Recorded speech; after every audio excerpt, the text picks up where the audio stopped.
మత్తయి సువార్త 6వ అధ్యాయం 34వ వచనం.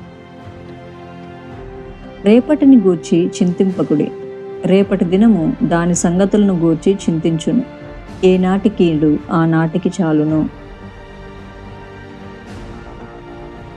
Matthew chapter 6 verse 34. Therefore, do not worry about tomorrow, for tomorrow will worry about itself. Each day has enough trouble of its own.